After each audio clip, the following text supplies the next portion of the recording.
Hey, listen up. We got another episode of Kracks, featuring the Krack man himself, Bill Krackenberger, and our co-host, John Orlando, straight from Las Vegas. Kracks is your ticket inside the world of sports betting, with tips, picks, special guests, and more. Only on WSN.com. Hey everybody, welcome back to another episode of Kracks. We will call this one the morning after. Well, it's not the morning after, Bill, but I'm in mourning. A couple over mornings after, yeah. The Saturday night UFC fight. I mean, should we just get right into it? Because we probably should.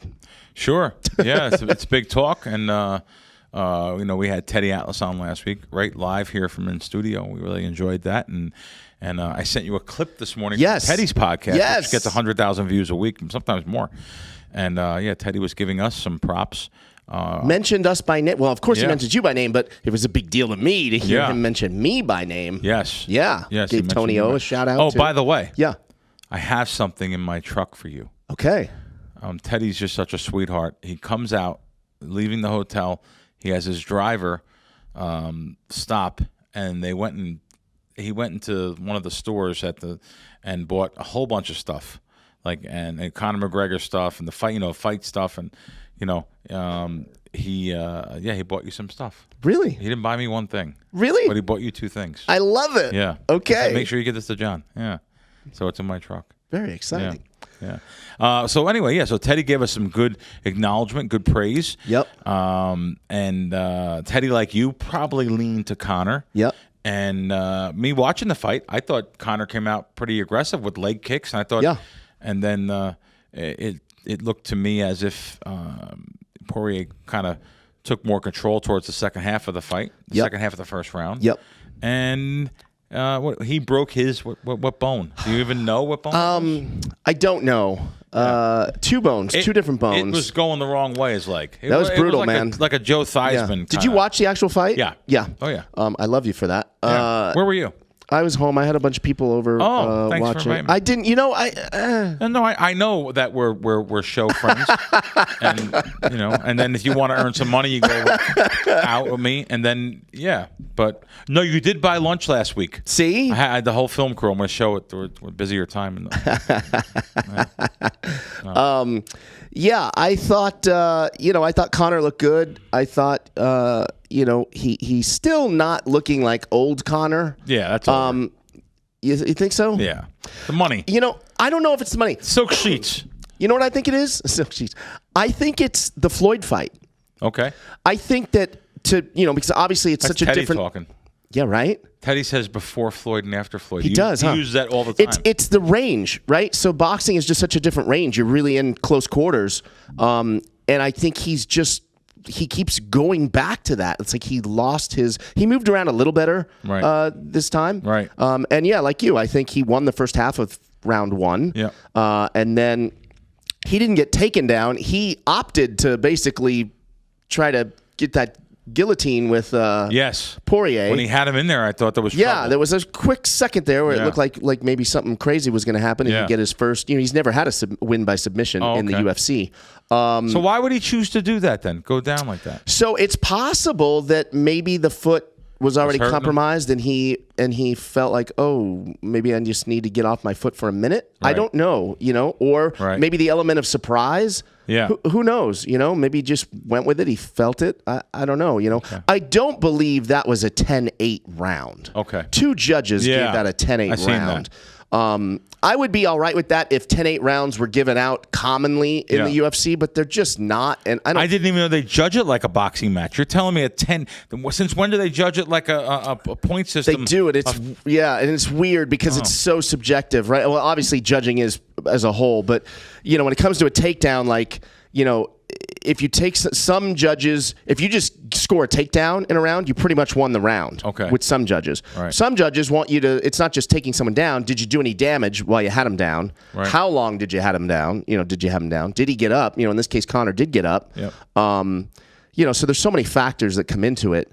But I don't believe that was a 10-8 round. And I didn't even know that how bad the judging was in UFC until prior. Until Dana White pointed it out. He gets pissed, and he'll say like this. You know, I've had enough of this or something. Yeah. He'll say something. It's bad because a lot of the judges are from boxing too. And that's the thing is a lot of them just aren't educated on the sport. They don't really know what they're watching. Okay. You know, I feel like they need more former fighters judging.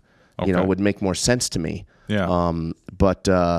Yeah, it's really a shame. You know, I had a. Let me ask you this, Bill, because you're really if there is an authority on sports betting, it's Bill Krackenberger.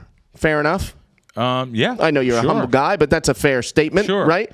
So I made a bet with a fellow podcaster, my buddies at the Well Connected podcast, Chris and Gino, and here's the bet. I need you to rule because I'm protesting the bet, and they're giving me a bunch of grief. So let me tell you the bet. The bet was if Conor wins, they have to go on Instagram every day, 7 days in a row on their Instagram story and say, John Orlando knows the UFC is the best UFC handicapper ever, right? Okay. If Conor lost, I have to go on Instagram and I have to say, the Well Connected podcast knows the UFC better than I do. Okay, what's unfair about that?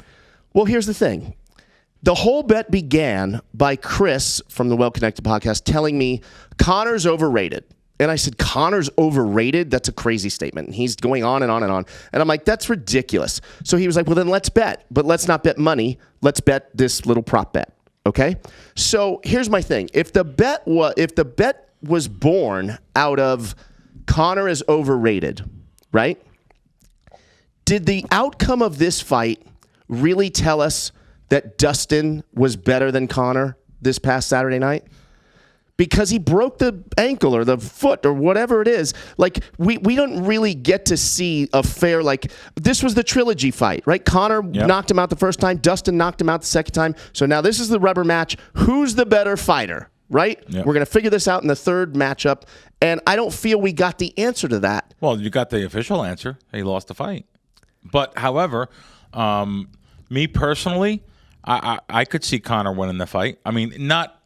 after maybe the second and third round, whatever it may be, but but that's part of fighting. It's a technical knock. Was it a TKO? Is that what that's called? Technically, so it's a doctor stoppage. It does go down as a TKO, but it's doctor stoppage. It's the rules, though. Conor lost. So I have to pay the bet? Yeah. Damn it. Yeah. Oh, you do. I don't even know them, so I favor you automatically. Right. Yeah, I know you do. That's disappointing. Okay. Yeah. Bill Krackenberger with the final ruling on that one. All right. Sorry. That's okay. You're not a sore loser, are you? No, sometimes with Conor. Oh. No, I'm not. Okay. I'm not. I did renege on a one bet. Okay. Which was a Conor related. I wore the diaper for Conor. Wore diaper, I ate this spicy chip for Conor, and then I was supposed to jump out of an airplane when Conor lost to Khabib. Right. And then when I look at Vanessa, my girlfriend, I can't jump out of an airplane. Oh, okay. Right? Yeah. There's just too much to lose there. Oh, wow. All right. Yeah. So you did a little reneging. Yeah. But so that's I not a didn't, major thing. Yeah. Like that situation. Right. Yeah. The odds on this fight never changed too. I mean, since our last show, which was a couple days before the fight, I just thought there was going to be Conor money coming in. The fight was going to be lowered down a little bit more. Yeah. It didn't happen. I laid $1.30, and I think I laid $1.28. I laid $1.28, and it was $1.30 at fight time, $1.35. Yeah. Even $1.40 at a couple spots. So the actual money, which is the sharper money or the smart money, was on Poirier. So, but don't think the books got hurt because the books know what's up, and the books probably had so much Conor money because it was those little $50 and $100 bets cumulatively equaling so much money. The books probably made money on this fight. They just didn't adjust the odds where it was going to go to a different price because of that. They were probably rooting for Poirier. So that's an interesting. Yeah, it is. Doesn't happen a lot. Where do you think Conor goes from here? I see so many people saying, "Oh, it's time to hang it up. Time to he's washed up. He's this. He's that." I'm an old school East Coast guy. Like I always say, I know it's a broken record when I talk like that, which also means I'm an old throwback classy guy. Conor's a punk. I don't like what he did at all. I actually liked him before this. Post-fight. He's a punk. He's no good. He's no good. He's not a good person. I don't care if it's just for talk and to get more views and to get more money. You don't talk like that about a person's wife, a person's family. I agree with that. He's no good. I wish nothing good on him. Yeah, I don't like that he does that. How can you be a fan of that? Yeah. How can you? And I know you. Yeah. I know who John Orlando is inside. Yeah, it bugs me. It bugs me that he does that kind of Dude, thing. Here's how I chalk it up as a little bit. It's definitely absolutely it's crossing the line. Yeah. I know it's he's trying to market and sell fights, but then also is there some piece of it, at least in that moment, he's sitting there with a broken foot. He's got that fight adrenaline, and you're just out of your head. I've never been in that kind of situation. Like maybe you're just out of your head. Like later, does he go? Oh shit! I shouldn't have said that. I've said things wrong in my life, right? That I later said I later regretted, or I even maybe said I'm sorry for it. Right? Because I'm sorry is a simple thing. It's not like Fonzie, where you can't. He tries to say I'm so sorry. Yeah, he can't get the word out. Right? He could have went later on and said, "Nah, I think adrenaline and everything. I'm wrong about that." But I guess that would have made him look human. Yeah. And It's funny. I said to I said to a friend, I liked. So Conor kind of took on the bully character, but he used to be the funny bully. Yeah, he used to be the bully with comedy. Yes, and that's when we loved Conor. Like when he was getting ready to fight Nate Diaz and all that. Like he'd zing you, but it was comedic at the end of the day. And at the end of the fight, they were shaking hands. Correct. Oh yeah, you're right about that. Bully comedy. Khabib brought out mean-spirited Conor, and that's when things started. Where he started talking about his religion and his family and. And he, I thought that was at fault a little bit. No, I don't think it's Khabib at fault. But that whatever it is, that energy between the two of them brought out that venom, that like mean bully spirit out of Conor, and he never kind of went back to funny bully for lack of a better thing to say. But I wish he'd go back to funny bully. Family stuff though. You said just where I'm from, it's don't talk uncalled about for. Someone's family. Yeah, I agree. Yeah, and Dustin's such a nice guy. You could tell. Yeah. He's a nice guy, but if he had any street friends, it could be trouble for Conor. He may need some bodyguards. Yeah. Even though he's a tough guy, very tough man, he's not a killer. Right. You may think he is. Right. In the ring. It's a little different. He's not a killer. Did you see what they both made off the fight? I read something where it said Poirier's guaranteed $1 million, Conor's guaranteed $3 million, 60-40 pay-per-view. Yeah. I didn't see the pay-per-view numbers. Don't quote me on exact numbers. I want to say it was something like $23 million for Conor, 5.6 I think for Dustin. Oh, good. Okay. So good. At the end of the day, I'm glad Dustin made some money there. It's probably his biggest payday, right? I would say this one and then the last one, was probably similar. So I mean, at the end of the day, Conor is a marketing machine, and there isn't a fighter on that roster that doesn't want a Conor McGregor payday. Yeah, and they'll fight again. These two will fight again. It'll take about a year and a half probably, but they'll fight again. I believe that they will fight again. Because why not? If you're Dustin, why not? Yep. Yep. Wouldn't it be great if Conor wins the next fight? And we do it again? 2-2. McGregor, Poirier, 5? Yeah. Wouldn't that be something? Yeah, that would Has it ever happened? No. Wow. I don't think anyone's faced off more than 3 times. I could be wrong, but I don't think it happened in real boxing either. Not this. Yeah, I don't think we've ever seen not these 4, past couple decades. Right? It happened in the 20s and 30s when they fought 300, 400 fights, but each fighter. But yeah, I don't. Wouldn't that be interesting though? Yeah, something I thought about. Yeah. Fun. But I will never root for Conor McGregor again. Yeah, I'll never root for him. Damn. No. How can I? I get it. I'll be honest with you. How can you? You're killing me. This guy's not a good guy. He's not a good person. I wish I could sit with him, and I wish we could have him on the show. I wish we could to have like a real dialogue about the antics and stuff. God, do I talk about this? Like Teddy would probably. I don't know if he's. I think you do. I think you do. Connor's and his team reached out to Teddy. Really? Yeah. After the fight? Mm-mm. Prior? Mm-hmm. Oh, for instruction? He didn't talk about it last week, so I really feel bad talking about this. But okay, then don't. No, he reached out for I'll just say this. He reached out to Teddy to Teddy for a couple things. I get it. And, for whatever you would reach out to Teddy Atlas for. And Teddy would have do the math, people. Teddy would have made a lot of money. And he turned it down. Why? Oh, because of Dustin. Because he had Poirier on his show. Isn't that amazing? How many people would do that? Because Poirier was on his podcast, and Poirier came on his podcast a couple times.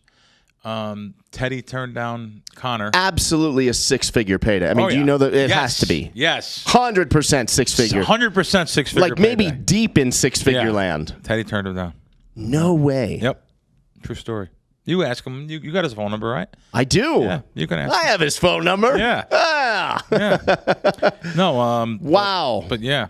But yeah, it's interesting though, isn't it? Like, Yeah. Teddy's a man of principle. Yeah. And he's a man. Look what happened to Mike Tyson. Look what happened. I watched it again since Did we were you? on last. I watched because my friend didn't see it. Yeah. So I went on demand and I watched Tyson the Knockout. We watched the whole first episode, and look what happened there. Yeah. Teddy was a man of principle. Yeah. And walked away from Tyson. Meanwhile, the whole an hour. And it was a 2-hour show. The first hour was all about Teddy Atlas training Mike Tyson, and he was the one that trained him for Cus D'Amato. Cus was in the 70s. He wasn't going to get in the ring physically. Teddy's the one that trained him. Right. Teddy's the one that showed him what he showed him. Teddy's the one that went on the road with him to Gold Gloves and Olympic trials. He's the one that went on to on the road with him. So Teddy walked away from that. And because Mike did what he did, he grabbed his 11-year-old sister-in-law, 11 years old. And people don't know that about Mike, but now they do. Yeah. Now they really do know what happened. And, again, that was a great documentary. If no one has seen it, if you guys missed it, wow. Yeah, it's it really so is. good. And then even the second part with the Barbara Walters interview, and oh, God, wow. And you know something? This is going to, even though I know who Mike Tyson is, and all these kids and young guys all love him, and oh my God, Mike, if they, the guy's he went to jail. He was a rapist. The guy's a convicted rapist. And, but, no, I'm going to tell you though. Okay. All right, okay, you tell me butt first, and I'm going to tell you. My butt is, I get it, made a lot of mistakes. How could he, especially after watching that documentary, we can't be surprised. That's my second part. I'll tell you. I get a tear in my eye for the way that kid How did you want him to turn out? How did he grow up in the housing project that he did?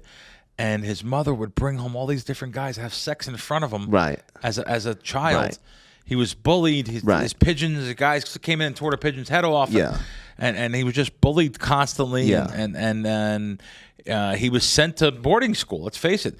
And that guy, thank God, knew Cus D'Amato and got him. He lived with Cus. He moved in with Cus. But don't you think Mike Tyson... I feel bad for the way how he not only he's a victim of his own environment to the 10th degree. 100%.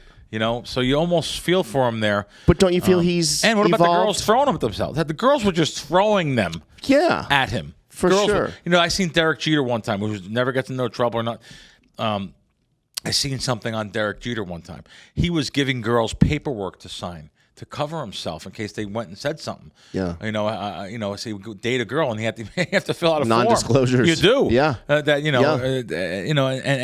that's how scared you have to be when girls are throwing themselves at you. You're just a target on your back. Yeah. You got a target. So Mike had girls throwing themselves on him for sure. So, and he has come full circle. That's what I'm saying. And do you believe that? Well, I believe he's he's Mike Tyson 2.0 is better than right? Yeah. Or no? Yeah, no. I do. I do. He certainly tried to become better. Yeah, he has. And I was there that day that Mike Tyson walked up to Teddy, and that's amazing. We were upstate New York. I have a picture on my phone. Did I show you that picture? Yes. So it's Teddy. Yeah. It's Mike Tyson. 30 years. I saw the video. There's a video. It's a video, right. but my phone, my picture is Teddy, Mike Tyson. Yeah. And the background photo is me. Yeah. Looking at them too, because we knew that Tyson's name he was a promoter there, and we were in upstate New York, and he was a promoter at that fight, and that fight was Friday Night Fights on ESPN. Yeah. So we just knew that he was there, and so a couple friends and myself were there, and he came up and he apologized to him. And I drove Teddy's car home that day. We drove home. So it was me, Teddy, and his wife in the car. I'm driving. And Tyson runs out of the hotel. He must have seen Teddy. He runs out and goes, Teddy. He goes, don't forget about me now. Here's my phone. Make sure you have my phone number. And you almost felt bad for him. He was going to therapy, and he was sincerely apologetic for doing what he did. And Teddy walked away from being a multimillionaire. Yeah. Teddy, you're talking about Tyson made $350 million. I mean. And Teddy would have made him, if he followed Teddy, his whole career may be different. Oh, yeah. Well, right? you got to remember that. He doesn't lose to Buster Douglas. Teddy Atlas is no angel here. Yeah. Teddy Atlas was in Rikers Island, ran with street gangs. He was away for a while. Yeah. Did a lot of bad things. See the scar on his face? Yeah. Well, he was held down by 2 guys and cut open. That wasn't done for an accident. Right. Teddy was, but by those things he learned and turned into the person he did today. Even then, when he was training up there, he was sent there by his father. His father had to get him out of Staten Island, sent him upstate to Catskill, and lucky he got in with Cuss, his mentor, and I think Tyson would have been a different person. Yeah. Because Teddy wouldn't have let him get to that level or be that person. Now, listen, we're all who we are inside internally when you're alone. But I think he would have maybe had those skill sets based off Teddy's misdoings in life, if you want to call it misgivings. Sure. And I think that he might have been a different person. Teddy doesn't know I feel this way too. I feel Cuss was wrong. Cuss immediately when Teddy put the gun to Tyson's head and fired the gun up in the air because he thought Tyson smirking, Cuss immediately he wanted a champion so bad. He had Floyd Patterson, the great Floyd Patterson Cuss had. He wanted that feeling again. He wanted a heavyweight champion so bad that he took Teddy off of Tyson. Mm-hmm. He put on not a good guy. Kevin Rooney, right? Yeah, not a decent guy. Not a decent guy. He put on Rooney and Cuss dies. Yeah. Now Cuss dies. He's not with Tyson anymore. Now Teddy's not with Tyson. Cuss is not with Tyson. And basically Tyson's his own boss now amongst these people that love to kiss his ass. Right. You know, like a lot of people, not just him. So he was able to do what he wants. You know, he didn't have that spiritual advisor along with his own mentor because Cuss died, and you know he didn't have that. And maybe Teddy would have put him in a different direction, and I would have to say yes. So sorry about going off. This was good talk though. This was great. I never talk like this. This was great. I like when you talk like this. Let's move on. I think we put the fight stuff to bed, right? Yep. Okay. NBA playoffs, Bill. Yeah. I'm going to adopt them now. My Phoenix Suns are, as we record this, 2-1. 2-1. Yeah. Going into Game 4. What are your thoughts? Yeah, no thoughts. NBA, I'm not a fan. I know it's unbelievable. I'm a sports bettor. I run Krack Wins, a sports advisory service. We win. We're a winning service, and I don't bet NBA. I'm sorry. I bet NBA totals sometimes, but I don't watch NBA. Yep. I don't. I'm not a big NBA fan, so I'm looking forward so much. We have preseason football starting in less than 3 weeks. Yes. So, wow, that goes by quick, doesn't it? Yeah, proposition bets and stuff going on, and we have a lot of big stuff on. I didn't give out no season wins yet. I'm going to be giving out a season win total. Should I give it out here? Okay. Yes. You think so? Yes. I'm giving out a pick, WSN. Yes. I see the Raiders at 7 wins at a couple of spots. A couple of 7.5 under, which means you take positive juice. I like the over 7 wins. There's some places back in Jersey that have 6.5 wins. So you have to lay $1.50. Mm-hmm. But I think the Raiders are going to win 7 games. I think they're going to win 7 games. Yeah. What are the odds? What's the line? 7 wins. So if they go literally that, if they go 7-9, you get a push. 8-8, 50-50 season, you get a win. So they I don't know. Do that. I usually don't pick. It's nothing to do with a hometown thing. I don't know if Derek Carr will always be their quarterback too. Matt Goff, but we get Aaron Rodgers here or something. You think? I don't know. There's only a couple teams he's going to go. I see a smile like you know something. No, I don't know. If I knew something, look at me right now. I would bet it. I would have bet it. I didn't bet it. Yeah, no, I knew that. So anyway, there's a little nugget of information. Well, speaking of nuggets of information, I'm going to do the plug earlier because it makes sense that you should download the Krack Wins app. It's available on Apple or Google Play, or you can go to crackwins.com. The man is here, and he's got some picks. So well, we got a lot of stuff on the Open. It's called the Open now. I mean, it used to be the British Open. I'm still going to call it the British Open. Oh, I didn't realize that. It's not called the British Open anymore? I don't know why. Maybe we know why. Is it not politically correct? I guess not. Who knows? Anyway, so, the Open, is over there, and it's being played at Royal St. George, which is a really tough course. And just to give you an idea of how tough of a golf course this is, how tough it is to win this major over there, you understand the whipping winds there. It's so hard. If you're in the sand trap, you have to hit sideways. You don't go towards the green. There's so many things, the way the roughs are cut, the wind.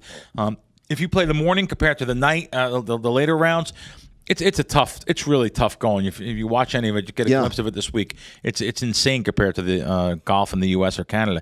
And to give you an example, Arnold Palmer, Jack Nicklaus, and Tiger Woods have never won over there. Wow. So just to give you an example, a stat. all those careers. Right. You're talking about decades of golf. Right. They have never won over there. So it's that tough, of course, is to win. Matter of fact. So betting wise, does that I was just going to say, yeah, 200-1 shot won with Darren Clark, I think it was, and then a 300-1 shot won about 18 years ago. So this just shows you the golfers that have won this golf, this prestigious golf tournament. That right there is probably, the casual sports bettor just looks at names and they don't even look at. That's probably what you just said is one quick little researchable tidbit, right? That those guys have never won. Yes. And the casual bettor would never even know that. And you would just blindly go up there. Oh, Tiger Woods. Yeah, I'll bet the big guys. Well, now it's John Rahm. People are going to bet John Rahm.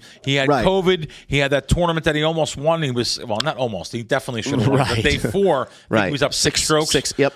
And so he then he comes right back out and wins the tournament. I mean, he is the favorite. But I can't bet no one at a tournament like this at 7.5-1. Right. Think about it. Why shouldn't you just bet a matchup, head-to-head matchup, where you're pick a minus $1.30 or something? Right. Then over one player. Right. Instead of beating a whole field. 150 players. How can you bet? Right. How can you bet that? Right.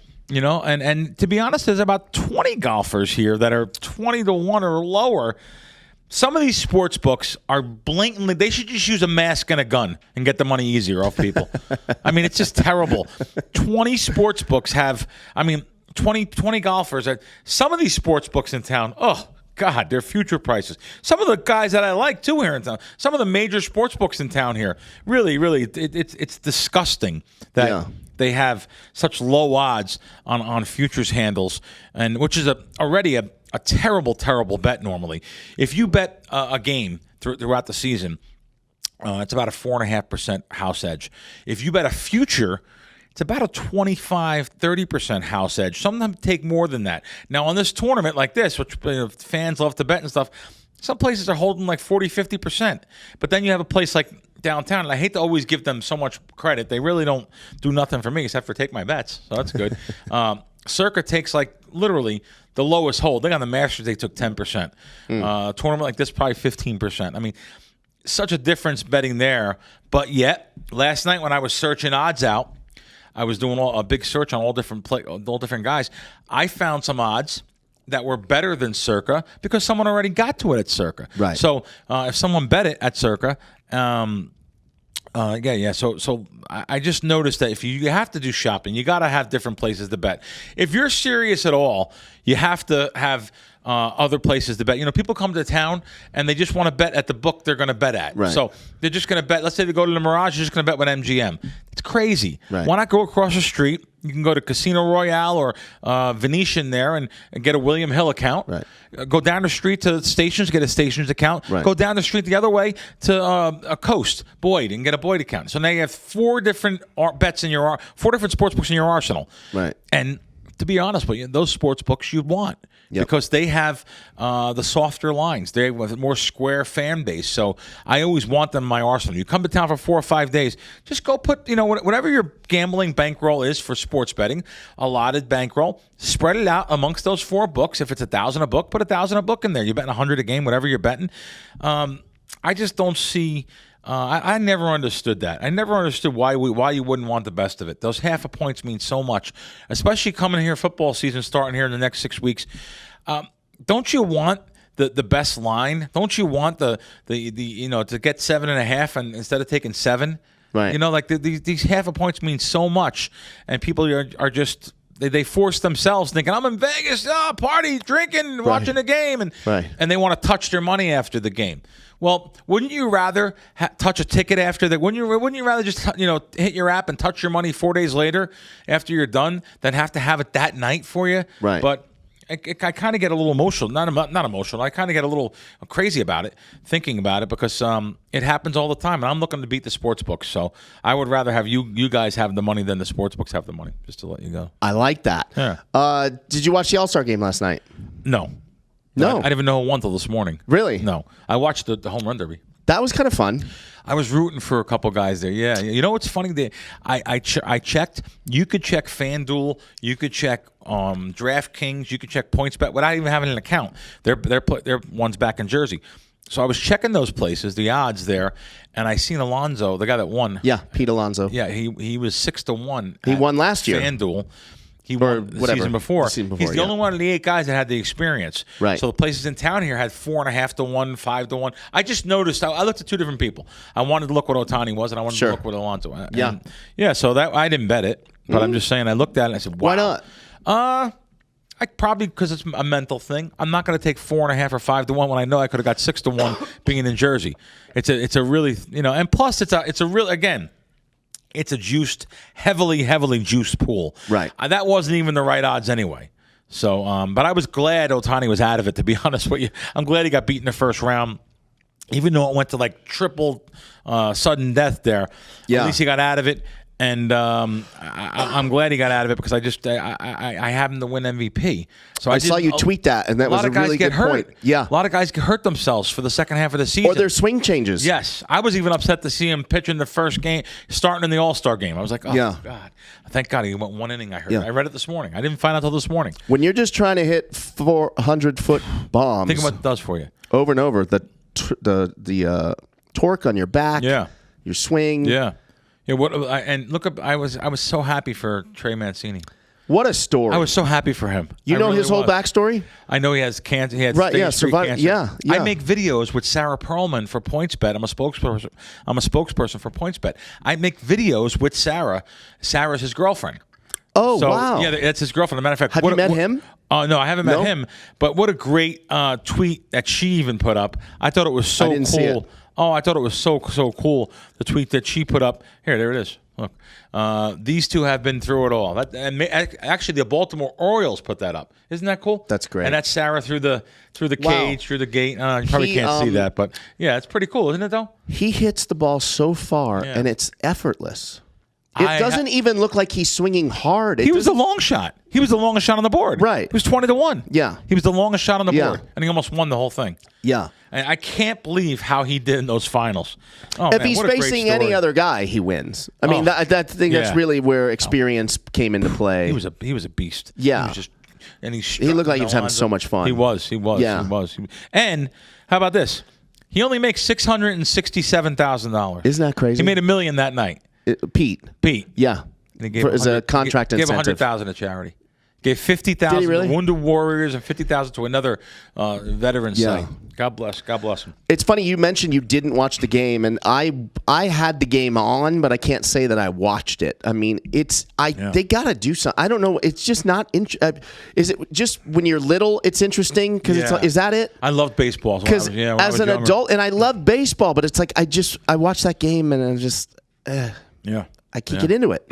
You know, I don't even watch baseball no more. I love baseball. I love to go down to San Diego and catch a game, and we're going to do that hopefully in August. Okay, I'm in. Yeah, and we're doing a game and we're doing Del Mar. Yeah, a game in Del Mar. Okay. Oh, good. Yeah, I told you I have good connections there. I already firmed up something there. You're going to get mad at me, but it's last minute, so I'm going to throw this at you. I'm going Friday.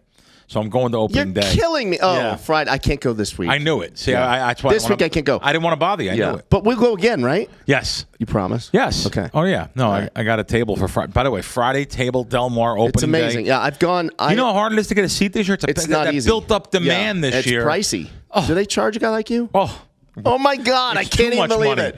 Too much money. Oh, they do charge you. Okay. Giant money. I thought you were going to tell me you get comped. Are you kidding me? They don't comp the Krack, man? No, they're charging the Bing Crosby. Yeah, I know. I paid about $500 one year. Yeah. Yeah. Right? I'm and I was much more for I was a table. right at pretty much the finish line. I took Vanessa. Yeah. It was fun. Paying much more. Yeah. I invited 3 people though that really deserve it.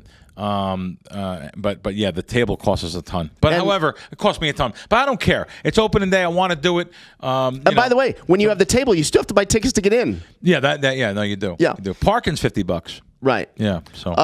You'll bet on the horses, I'm assuming. Yeah, not much though. Maybe 10, 20 you bucks a race. handicap them, or you just names, colors and names? Okay, good. That's what I like to colors, hear. names, numbers, birthdays. That's what I like to hear. It's a real social thing. No one could beat horse racing. I mean, I shouldn't say no one.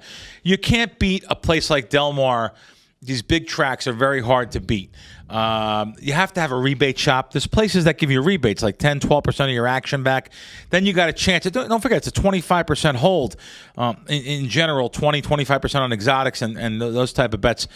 Straight bets you can beat, but anyway.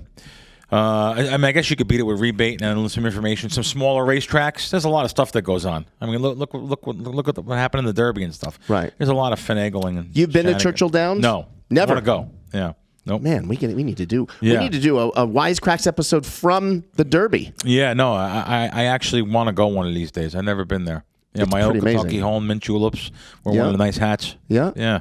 Cool. Crackman throws on a suit Derby day? I would. I have to have a jacket on this week, I was going to ask you. Yeah, but and I maneuvered already because I had a table somewhere where you had to have a jacket. I maneuvered that table. I'm not a jacket guy. I don't own one. Yeah. I have especially one, in the summer. Like, no. Who wants to wear a jacket? No, I'm not wearing no jacket. I'm wearing shorts, or I'm wearing. I mean, it's a little colder down there. Yeah. But no, we're not wearing no jackets. And then you stay do you stay at a casino when you go down there? This one I'm staying at a casino, but I have a really good connection there to stay at a great place, one of the all-time places on the water there. So really, yeah, the place is like $700 a night. I'm getting it for $250 a night. Whoa. So yeah, but I'm not doing that yet. So I'll save that for you. Okay, I like that. Yeah. When's our Bahamas trip? I'm trying to. Ooh, man. Can we get a travel calendar together here? Boy, the Bahamas stuff. It's funny you say that. They send me all this stuff for free. Yes. Baha Mar, Yes. the Atlantis. That's what I'm talking about. Great connection at Baha Mar. Oof. Really? God. Yeah. Better than Atlantis is so good though. Baha Mar just built. But listen, the Cove's great. Baha Mar, I stayed at already. Yeah. It's just as good as the Cove. And it's a $4.3 billion resort. They just built a $600 million water park to compete with Atlantis.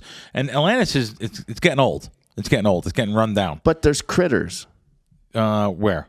At Atlantis, they got the sea critters. There's turtles you could see, and there's on the property. You know what I mean? There's but I'm telling you though, like, and I do like. It's funny. I'm not really a beach person. Yeah, but I will go to the beach. I'm not a beach person. When I go to the Atlantis, I will go to the beach though. You get these like little huts. Yep. And I go in the water and I bring some bread and some goggles, and it's amazing what happens. Those angel fish come at you, and it's just, I love it there. I actually do love the Atlantis too. I admit it. I'm a big kid, and I'll go on one of those big round. What do you call lazy river thing? Yeah. Oh yeah. I'll do that.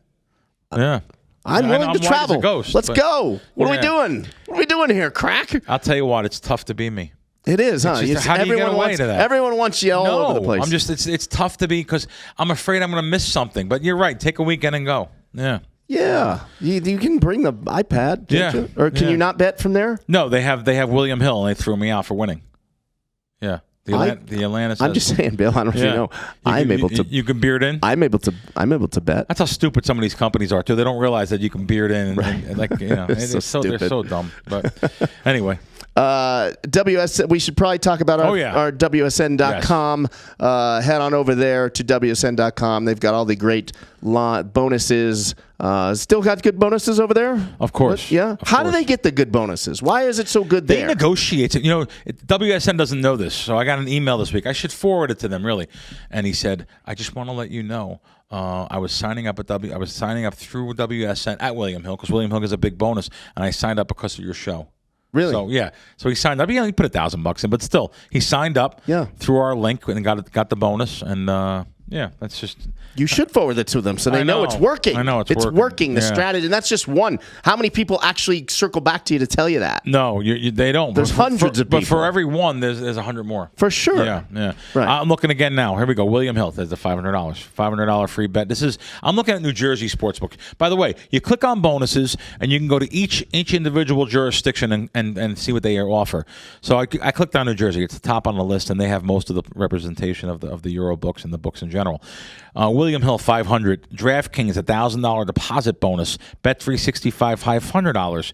BetMGM, $600. PointsBet, $1,000. Unibet, $500. And it goes on and on. So, yeah, good stuff. And WSN.com, and you'll find those bonuses. And don't forget, too, it's not only that, the great articles, not only of our podcast up there, but the great articles that they have every week. And it's not just articles on who's going to win the championship or NBA or the open picks. It's actually industry articles, which I like. I like the U.S. sports betting news. Like this week, and there's so many of them. God, they're just unbelievable. Since July 7th, there's 7 articles just on the industry. Washington, Wyoming, this is about New York, which is kind of bothering me how delayed they are in New York but there's an article there about that. Boston, which they really need sports betting in Boston. I'm going to be there next week, guys. So Boston, you guys need sports betting. People are going over there to New Hampshire and betting sports, driving out of Boston. You guys are missing all the money. And then Florida. So there's some state articles and interesting stuff. So head over to WSN. Don't forget. All right, Krack. Wow, this one flew by. Flew by. Before we go, I'd like to make a prediction. Okay. Okay. This is a big future prediction. Okay. Meaning far away as well. Okay. When assuming Conor McGregor's foot, ankle, whatever heals up. Right. Okay. Right. Let me tell you what's going to happen. Okay. He's going to take the next time you see him in the octagon, he's going to step in at his original weight class, 145. Wow. He's going to fight for the belt. He's going to win the belt. And then he's going to go and he's going to fight Poirier. Nice. Back at 155. Cool. And people are going to trash him on social media for, once again, not defending the belt. That's everyone's big beef with him, is he's never defended a belt. But that's my prediction. Maybe he'll learn some class by then, and we'll see you next week. All right. We'll see you next week on Wise Thanks, Kracks. guys.